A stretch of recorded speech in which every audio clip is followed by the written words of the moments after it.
What up, Pittsburgh Steelers fans? Matty Shannon White here with another episode of the Steelers Global Perspective. Obviously, between when we record this week and we record next week, we're going to see some roster changes, some cuts and stuff like that as the Steelers get their roster down to 53 and define a practice squad.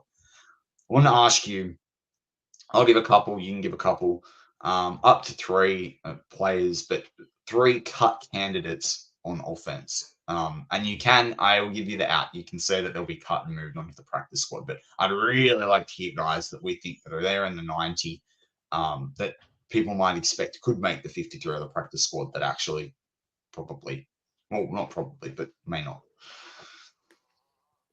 I've talked about it on a couple of podcasts. I don't know if I talked about it with you. Mm-hmm. But Cordell Patterson. Yeah, that's an interesting one. Mark brought this up with me as well last week. Cordell Patterson showed up out of shape, about 20 pounds overweight.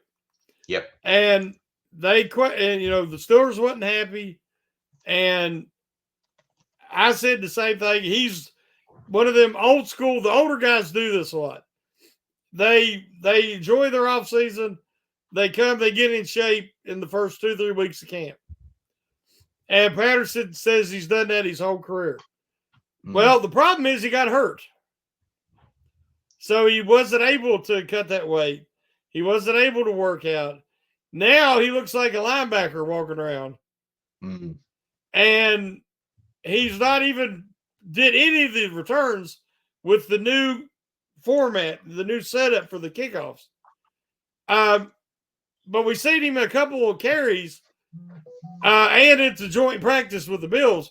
And I was excited that he could use his kick return-like mentality on these outside sweeps and runs where he could have the blocking, find the hole, accelerate through it.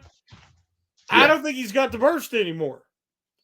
When I see Cordell Patterson, I think Patrick Peterson last year. Yeah. I think about a guy who was great and might not be anymore. He can't help he got hurt, but he cannot get in shape. It's too late in the off season or the training camp. I just question whether keeping him around is the best way to go, or to go with the younger guy. Yeah, I don't disagree, and I think. I mean, the only thing there is a $1.9 million dead cap hit, but if they think he's cuttable this year, then he's probably cuttable next year, right? So. I'll give my one, and I think they'll put him on the practice squad, but it'd be Miko Pruitt. I just don't see. I don't see the value there. I know so I'm interested to see this week whether they do anything with Coletto. I feel like he's gone under the radar the last couple of weeks, but had a pretty strong start through the first few weeks of camp into the first game. So I see a lot of value in keeping Coletto, but yeah, I think Pruitt. I could see him putting him on the practice squad, best veteran roster spot, that kind of thing. But I don't. That's I don't want to say it's a waste of a spot, but that's a luxury item that you don't really. I mean, I wouldn't even call it a luxury item, but it doesn't really make much sense. And not a lot of outside value, like special teams value. No, there's not like you know what I mean. And so then same thing with Coletto. I think I don't know how he is in special teams. He's done a little bit in special teams. Yeah. But, he could be on the practice squad and be active or not based on matchups, based on, if they think they're going to be playing where they would use him, as more of the battering ram. Because as we know, Connor Hayward's going to be more of the H-back type. Yeah, and that's what I think. It's more about that battering ram, but also depends. And Mark and I talk about this. It all depends on like the wide receivers. Like if you keep 6, there's no Coletto. If you keep 5, you might be able to have Coletto. Like it kind of probably dependent on that. But I actually think he possibly has done enough to work his way onto the squad. To stay on the team. The other, I think the other guy that's going to be interesting. Mark's had him as a smoky to kind of potentially make the squad. But I think this is it for Des Fitzpatrick, really. Like, I know he can catch the ball. I know he can run a route. but there's not like, amazing speed there. I think this might be it for Des Fitzpatrick, but maybe he scrapes under the practice squad. Well, if let's say you do waive him, I don't think nobody's going to snatch him up. No. And then if you need to bring him back later, somebody familiar with the system, you can. But yeah, I agree. I've just never seen it. When they let Callaway go, everybody's like, "Oh, I never seen it with him either."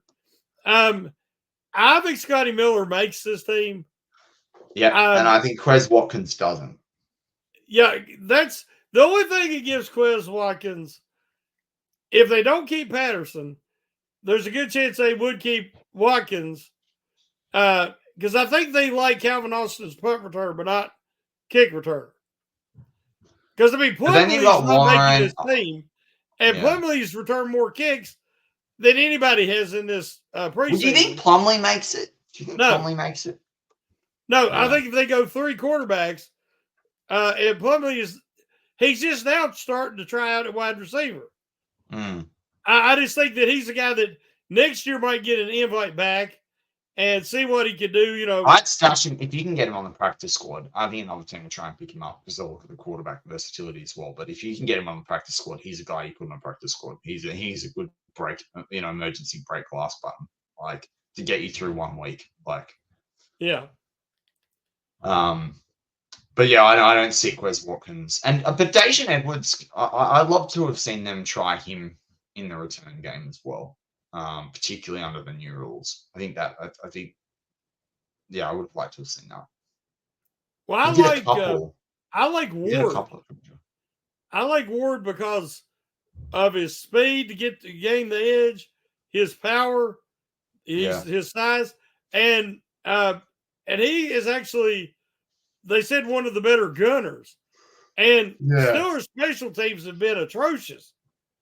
They got to start settling on who's going to make this team and then who's going to be able to contribute on special teams. Yeah. Because they lost a lot of really good players off that special teams. Very true. Very true. All right, what about flipping to the defense? To close out our content. Anyone, like, the cut candidates are harder because when we did this a while back, we would have said Leal and Milk and stuff like that.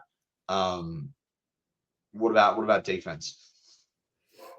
I think that the fact that Holcomb ain't going to be coming back, and the fact that Mark Robertson has looked, he is limited, but he has looked decent at what he does do, which is run and plug the holes.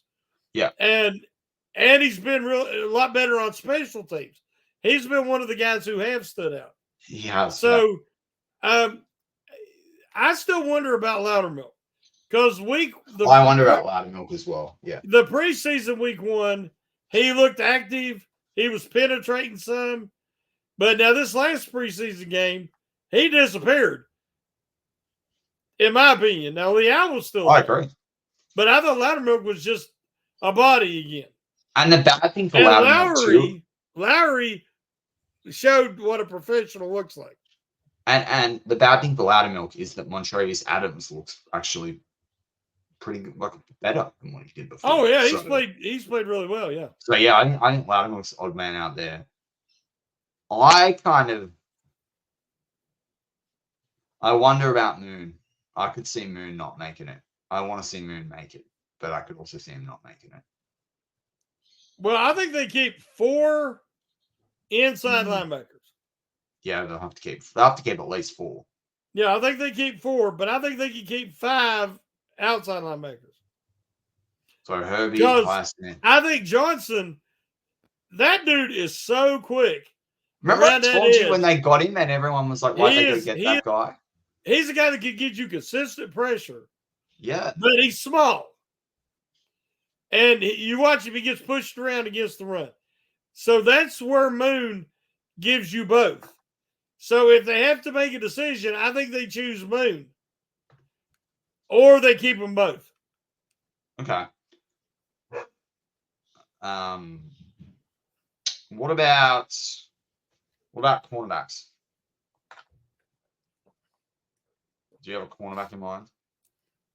Well, I heard that Darius Rush could be a surprise cut, which is hard for me to imagine.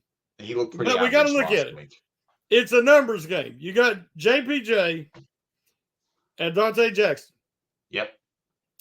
Corey Trice has looked solid, both opportunities. Oh, he'll be there. They'll give him that. Yeah, he's your top outside reserve. Yep. But then you got Beanie Bishop. He's there. He's locked in, ready to go. But I ain't sure what the injury was. They've said hammy, that he tweaked it. But he's supposed to play this week.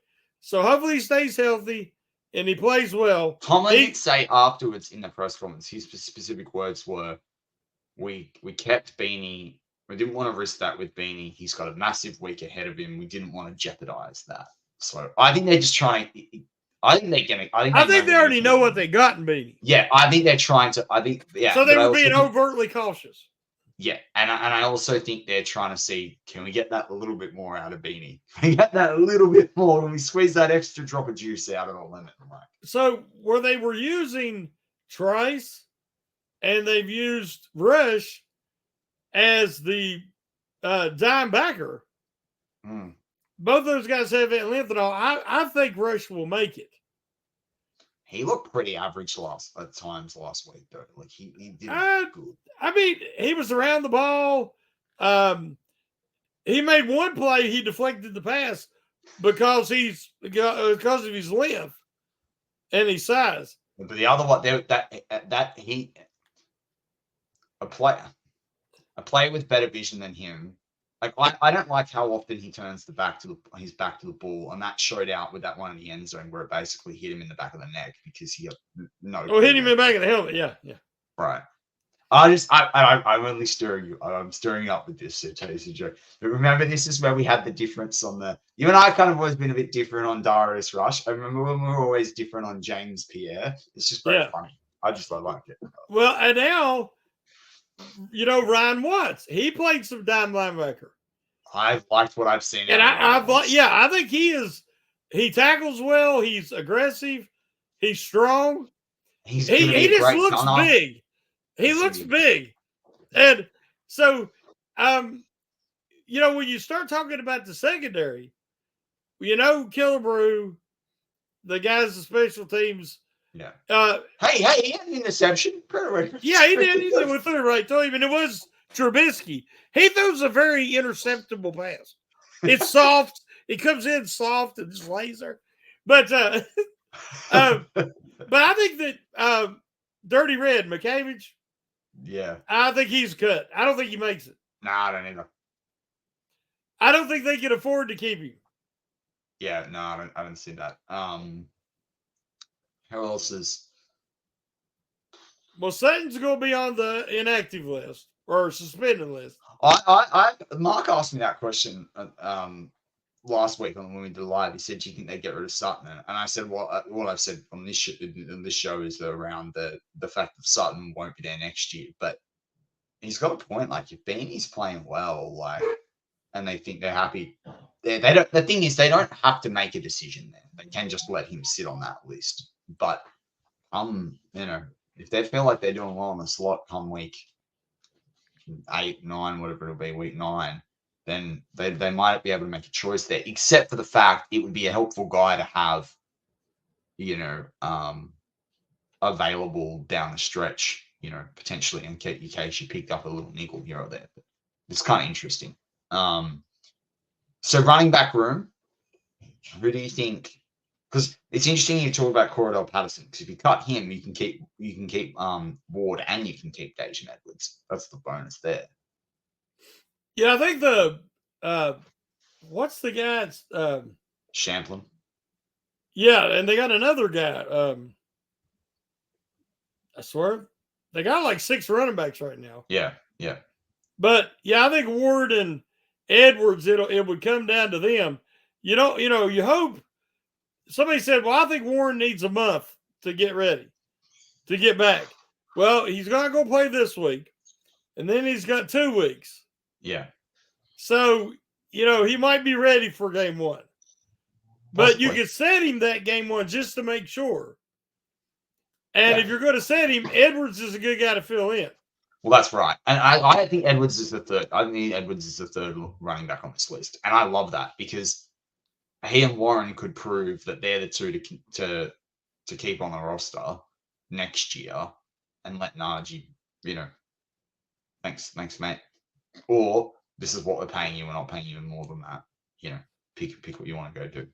And I think that would be ideal. And then you go in the third round. And then you go in the third round next year and you get another bloke. Yeah, I mean, I can see that. It just depends on what Harris wants. Totally. And what the Steelers are willing to give. Oh, Harris thinks he's worth more than what I think he should be paid. That's just my opinion. Well, right now the Steelers don't think he was worth 6.75 or whatever. But so they definitely ain't going over that unless he has a monster year this year. So what I'd say. Yeah, that's it. Well, that's going to wrap up our content from the Steelers Global Perspective for this week. I'm Matty P with Shannon White. As always, go Steelers.